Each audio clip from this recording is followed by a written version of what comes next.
ರಾಜ್ಯದಲ್ಲಿ RCB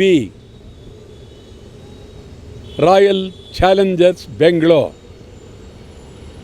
ಸಂಭ್ರಮಾಚರಣೆ ಇದು ಭಾಳ ಗಂಭೀರವಾಗಿ ಯೋಚನೆ ಮಾಡಬೇಕು. ಎಲ್ಲ ಮುಚ್ಚೋಯ್ತು. 11 ಜನ ಸತ್ತು ಹೋದರು.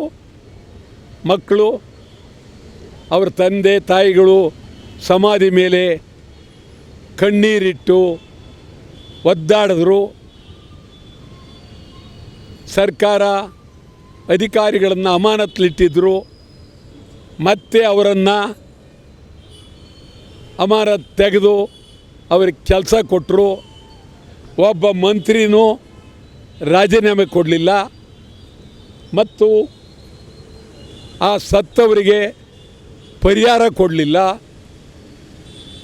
ಸತ್ತವರಿಗೆ ಕೇಂದ್ರ ಕ್ರಿಕೆಟ್ ಮಂಡಳಿ, ಕರ್ನಾಟಕ ಕ್ರಿಕೆಟ್ ಮಂಡಳಿ, RCB ಮತ್ತು ಈ ಕಡೆ ಸರ್ಕಾರ ಎಲ್ಲ ಸಂಸ್ಥೆಗಳು ಸೇರಿ ಕ್ರಿಕೆಟ್ ಅಕಾಡೆಮಿ ಎಲ್ಲರೂ ಸೇರಿ ಒಬ್ಬೊಬ್ಬರಿಗೆ 5 ಕೋಟಿ ರೂಪಾಯಿ ಕೊಡಬೇಕು ಅಂಥೇಳಿ ನಾನು ತೀವ್ರವಾಗಿ ಒತ್ತಾಯ ಮಾಡಿದೆ. ಈಗಲೂ ಒತ್ತಾಯ ಮಾಡ್ತಾಯಿದ್ದೀನಿ, 5 ಕೋಟಿ ಕೊಡಬೇಕು.